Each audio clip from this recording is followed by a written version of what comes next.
aya 151 bado wanasema Allah jalla wa ala wala taqrabul fawahisha ma dhahara minha wa ma batan, na wala msiyakaribie machafu yaliyo wazi na yaliyojificha. Neno fawahish likija katika matamko ya kisheria panakusudiwa zinaa na panakusudiwa liwaq. Allah anasema wala taqrabul fawahisha, wala msiyakaribie machafu ma dhahara minha wa ma batan, yaliyo wazi na yaliyojificha. Mara nyingi neno fawahish katika matamko ya kisheria hukusudiwa zinaa na kadhalika hukusudiwa liwaq. Allah anasema jalla wa ala wala taqrabu zina innahu kana fahishatan wa saa sabila, msikaribie uzinifu kwani ni uchafu, limetumika neno fahisha. Lakini Allah akasema jalla wa ala wala tankihu ma nakaha aba'ukum minan nisa'i illa ma qad salaf innahu kana fahishatan wa maqtan wa saa sabila, akatumia neno fahisha. Kwa hiyo neno fahisha mara nyingi likija katika matamko ya kisheria linakusudiwa zaidi zinaa na kadhalika linakusudiwa liwaq, na haya yote mawili ni mabaya mno, na kadhalika linaenea neno hili kila aina ya uchafu wenye kuchafua dini yako na utu wako na kukuharibia akhira yako. Na haya mawili ambao ndio makubwa kabisa katika fawahish, katika na ambao ni zina na liwaq, yamekuja makemeo makali katika sheria.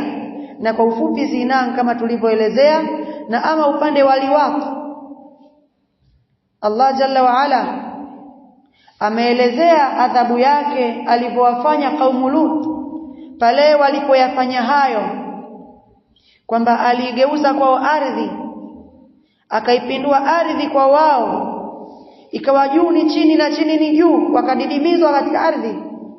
Na Allah anasema wama huwa minadh-dhalimin biba'id, adhabu ile walioadhibiwa nayo wale haiko mbali na madhalimu wa umma huu watakaoyafanya hayo.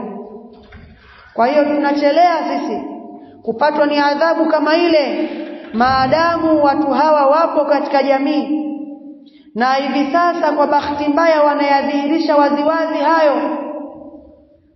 Wallahi tunachelea adhabu hii ikiwa walinganizi watayanyamazia haya.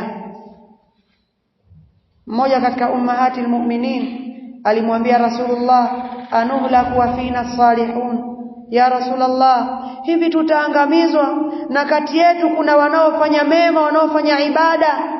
Akasema naam, idha kathura alkhabath, ndio mtaadhibiwa pamoja na uwepo wa watu wema kati yenu yatakapodhihiri mabaya na ikawa hayakemewi. Kwa hiyo tunahimizana sisi kuyakemea haya katika familia zetu, jamaa zetu, majirani zetu, miji yetu. Tukemee masala haya mabaya haya ambayo yanaenezwa na baadhi ya mataifa ya kimagharibi. Haya mambo hayafai. Mtume sallallahu alayhi wasallam anasema man wajadtumuhu ya'malu 'amala qaumi lutin faqtulul fa'ila wal maf'ul, mtakayemkuta anafanya kitendo cha kaumu Lut, muueni mfanyaji na mfanywaji, wote wauawe. Ndio hukumu yao katika Qur'an, ndio hukumu yao katika hadithi za Rasulullah. Sasa mpaka wakatofautiana maswahaba, je, anauliwaje huyu aliyekutwa afanya hivyo na afanywa hivyo? Ilitokea katika zama za maswahaba kuna bwana alikamatwa akifanya vitendo hivyo, wakawa wamekaa shura, tumuue kwa njia gani? Kweli mtume kasema uawe mtu anayefanya hivi, je, anauawa kwa njia gani?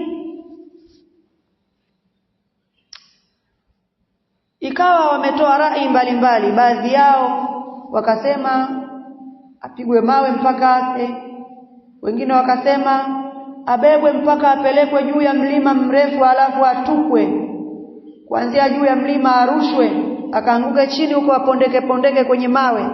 Hiyo ndio rai ikachukuliwa. Kwa sababu gani? Kwa sababu wale kaumu Lut wale walipinuliwa ardhi juu chini chini juu, kwa wakaona kwamba iliyo karibu zaidi katika kumuua mtu mwenye kufanya kitendo kama chao ni kupanda naye sehemu ya juu mbali kabisa, halafu kumtupa aanguke chini apondeke pondeke kama walivyopondwa wale na mawe. Kwa hiyo kitendo hiki Rasulullah anasema man wajadtumu ya'mal amala qaumi lutin faqtulul fa'ila wal maf'ul, au liwe mfanyaji na mwenye kufanywa. Lakini katika ubaya wa jambo hili mpaka ulama rahimahumullah anasema kwamba mtu akifanya kitendo hiki na mnyama, yule mnyama hafai kula nyama zake, pia anauawa yule mnyama. Yule mfanyaji na yule mnyama wanauawa wote. Kwa hiyo kile wanachofanya baadhi ya watu, na ujana ni nusu ya uenda wazimu kama wanavyosema baadhi ya watu. Ikatokea mtu amefanya haya jambo machafu na mnyama, yule mnyama hafai kuliwa, yule mnyama anauawa pia, na huyu kijana naye anachiwa adabu. Wallahu almusta'an.